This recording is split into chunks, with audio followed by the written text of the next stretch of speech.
On dit souvent que le taureau est calme, stable, rassurant. Et si vous êtes ici, c'est probablement parce que vous avez déjà ressenti cette énergie, chez vous ou chez quelqu'un de proche. Mais derrière cette image paisible se cache une réalité bien plus profonde. Le calme du taureau n'est pas toujours synonyme de sérénité intérieure. Bien souvent, c'est un masque, une manière de tenir debout quand tout, à l'intérieur, s'accumule lentement. Le taureau encaisse, observe, attend. Il préfère le silence au conflit, la retenue à l'explosion. Et cette capacité impressionnante à rester solide peut donner l'illusion que rien ne l'atteint. Pourtant, chaque émotion non exprimée s'imprime, chaque frustration s'enracine. Si vous vous reconnaissez dans ces mots, sachez que vous n'êtes pas seul. Beaucoup de taureaux portent ce poids sans jamais se sentir compris, parce qu'ils ont appris très tôt à être forts. Mais être fort ne signifie pas ne rien ressentir, cela signifie souvent ressentir profondément sans savoir comment l'exprimer. Et c'est précisément là que commence le côté sombre de ce signe, dans cette tension silencieuse entre ce qui est montré et ce qui est vécu intérieurement. Si vous ne voulez rien manquer et continuer à recevoir des contenus précieux qui vous aident à mieux vous comprendre, cliquez dès maintenant sur le bouton s'abonner. Pensez aussi à aimer cette vidéo, à la partager et à écrire en commentaire un mot qui vous parle, un mot puissant qui résonne avec vous aujourd'hui. Votre interaction fait vraiment la différence. Restez bien jusqu'à la fin, car une prise de conscience essentielle vous attend dans les derniers instants de cette vidéo. Et maintenant, avançons ensemble vers ce qui nourrit cette tension intérieure. L'attachement émotionnel du taureau et sa difficulté à lâcher prise. Dans le chapitre précédent, nous avons vu que le calme du taureau cache souvent une accumulation silencieuse de tension. Cette retenue émotionnelle est étroitement liée à une autre facette plus sombre du signe, son attachement profond. Le taureau ne s'attache pas à la légère. Lorsqu'il aime, lorsqu'il croit en quelqu'un ou en une situation, il s'y engage entièrement. Cet attachement est sincère, loyal, rassurant. Mais avec le temps, il peut aussi se transformer en un véritable piège intérieur.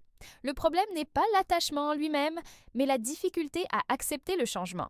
Le taureau a besoin de stabilité pour se sentir en sécurité. Ce qui est connu, même imparfait, lui semble souvent moins menaçant que l'inconnu. Alors il s'accroche. À une relation qui ne le nourrit plus, à un travail qui l'épuise, à une dynamique qui le fait souffrir. Non pas par faiblesse, mais parce que lâcher prise lui donne l'impression de perdre une partie de lui-même.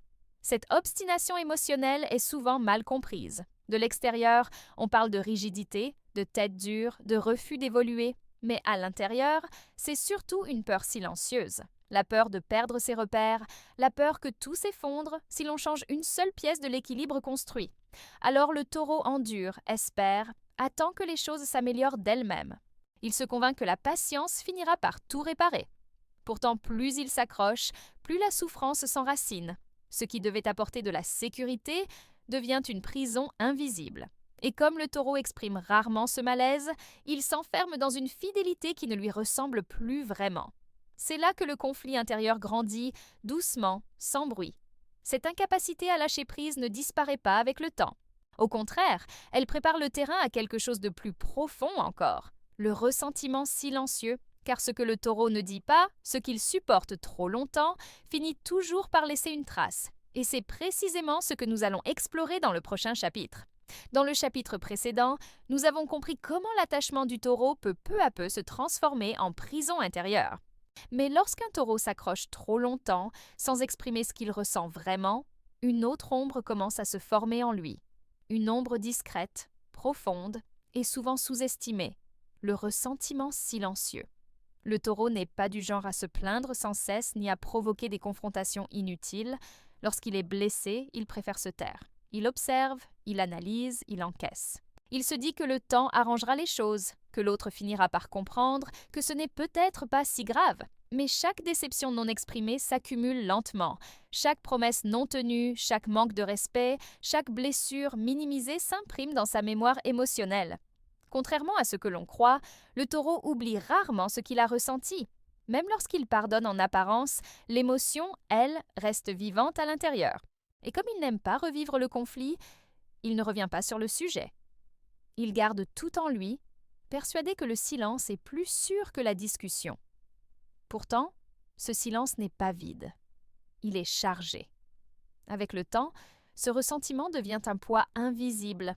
Le taureau continue d'être présent, loyal, constant, mais quelque chose change subtilement. Il se ferme un peu plus, il donne moins spontanément, il protège davantage son cœur. L'autre ne comprend pas toujours ce qui a changé, car rien n'a été clairement dit. Et c'est là toute la complexité du taureau. Il souffre sans bruit, mais il n'efface rien. Ce ressentiment silencieux est dangereux, non pas parce qu'il explose rapidement, mais parce qu'il s'enracine. Il prépare une distance émotionnelle lente, parfois irréversible. Et lorsque le taureau décide finalement de se détacher, cela semble soudain, brutal, incompréhensible pour l'entourage. En réalité, la rupture a commencé bien plus tôt, dans ces silences répétés. Ce terrain intérieur chargé de non-dits va peu à peu influencer la manière dont le taureau aime et protège. Car pour ne plus souffrir, il peut glisser vers une autre facette sombre, le besoin de contrôle déguisé en protection. C'est ce que nous allons voir dans le prochain chapitre. Après avoir accumulé frustration et ressentiment en silence, le taureau cherche avant tout à ne plus revivre les mêmes blessures. Et c'est souvent à ce moment précis qu'une nouvelle facette de son côté sombre peut apparaître. Une facette plus subtile, parfois difficile à reconnaître, même pour lui, le contrôle émotionnel déguisé en protection. Le taureau aime profondément. Lorsqu'il s'investit, il veut sécuriser, stabiliser, préserver ce qui compte pour lui. Cette intention est sincère. Il ne cherche pas à dominer, mais à éviter l'insécurité, l'imprévu, la perte. Pourtant, lorsque les peurs s'installent et que la confiance a été fragilisée, ce besoin de sécurité peut se transformer. Sans s'en rendre compte, le taureau commence à vouloir maîtriser ce qui l'entoure pour se rassurer intérieurement. Cela peut se manifester de manière très discrète. Des attentes implicites, une difficulté à laisser l'autre agir librement, une tendance à vouloir décider ce qui est mieux pour la relation. Le taureau pense protéger, éviter les erreurs, empêcher la douleur de revenir. Mais pour l'autre, cette protection peut être ressentie comme une pression, voire comme une forme de possession émotionnelle. Ce comportement ne naît pas d'un désir de contrôle froid ou calculé. Il prend racine dans la peur de perdre ce qui a été construit, la peur que l'instabilité revienne, la peur de revivre une blessure déjà encaissée en silence. Alors, le taureau se referme, s'accroche davantage, resserre les liens au lieu de les laisser respirer. Paradoxalement, plus il cherche à sécuriser la relation, plus il risque de l'étouffer. Car l'amour ne se maintient pas par la maîtrise, mais par la confiance. Et lorsque cette confiance est remplacée par le besoin de contrôler, un déséquilibre s'installe. Le taureau commence à se sentir incompris et l'autre enfermé. Cette dynamique renforce encore une peur plus profonde, souvent inconsciente, la peur de la perte et du détachement. Une peur centrale qui influence de nombreux choix du taureau et qui nourrit l'ensemble de ses mécanismes intérieurs. C'est cette peur fondamentale que nous allons explorer dans le prochain chapitre. Après avoir tenté de protéger ce qui lui est cher, parfois jusqu'au contrôle, le taureau se retrouve face à une peur bien plus profonde, souvent cachée derrière son besoin de stabilité. Cette peur, c'est celle de la perte. Perdre un lien, une sécurité, une base sur laquelle il a construit son équilibre intérieur. Pour le taureau, se détacher n'est jamais anodin. C'est comme arracher une partie de lui-même. Le taureau ne vit pas les relations ni les situations de manière superficielle. Il s'y enracine.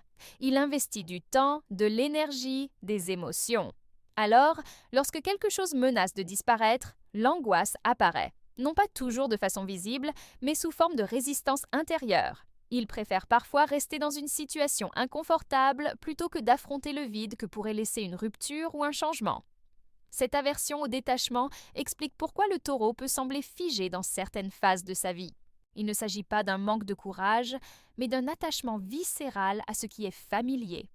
Le connu, même imparfait, lui donne l'illusion d'un sol stable sous ses pieds. L'inconnu, lui, réveille des peurs profondes, celle de ne plus se reconnaître, de perdre ses repères, de ne plus savoir où se poser. Avec le temps, cette peur nourrit une accumulation émotionnelle. Le taureau se protège en s'endurcissant, en rationalisant ses choix, en se convainquant que tenir bon est la meilleure option. Mais à l'intérieur, la tension continue de grandir, car plus il retarde le détachement nécessaire, plus la pression devient forte. Cette difficulté à lâcher prise n'est pas éternelle. Il arrive un moment où le corps et l'esprit du taureau n'arrivent plus à contenir ce poids. Lorsque ce seuil est franchi, quelque chose bascule, et ce qui semblait immuable peut alors s'effondrer en un instant. C'est ce point de rupture, souvent mal compris, que nous allons découvrir dans le dernier chapitre. Après avoir longtemps contenu ses émotions, résisté au changement et lutté contre la peur de la perte, le taureau arrive parfois à un point de non-retour. Ce moment ne survient pas par hasard. Il est le résultat d'années de silence, de concessions, d'attachements maintenus malgré la souffrance. Et lorsque cette limite invisible est enfin franchie, l'explosion surprend tout le monde, y compris le taureau lui-même. Contrairement à ce que l'on imagine, cette réaction n'est pas soudaine. Elle est préparée lentement, dans l'ombre. Chaque émotion retenue, chaque frustration ignorée, chaque renoncement personnel a contribué à remplir un réservoir intérieur. Le taureau a cru pouvoir tout supporter, tout encaisser, sans conséquence. Mais aucune stabilité ne peut survivre indéfiniment à une telle pression. Quand l'explosion arrive, elle est souvent définitive. Le taureau ne crie pas toujours, ne dramatise pas nécessairement. Parfois, il se contente de couper. De se détacher froidement, sans retour en arrière. Ce qui étonne l'entourage, c'est la fermeté de cette décision. Là où il semblait patient, tolérant et compréhensif, il devient inébranlable. Une fois la limite franchie, il n'y a plus de négociation possible. Cette rupture marque la fin d'un cycle intérieur. Le taureau ne revient pas sur ce qu'il a décidé, car cette décision a mûri longtemps avant d'être exprimée. Ce n'est pas une réaction impulsive, mais un acte de survie émotionnelle. À ce stade, il ne cherche plus à comprendre ou à réparer. Il cherche simplement à se préserver. Comprendre ce mécanisme, ce n'est pas juger le taureau, mais reconnaître la profondeur de son monde intérieur. Son côté sombre n'est pas fait de froideur ou de dureté, mais d'émotions trop longtemps contenues. Et c'est précisément en apprenant à exprimer, à lâcher, à se libérer plus tôt, que le taureau peut transformer cette ombre en force consciente. Si ce message a résonné en vous, prenez un instant pour réfléchir à ce que vous retenez encore en silence. Parfois, la véritable stabilité n'est non pas du contrôle, mais du courage de se libérer.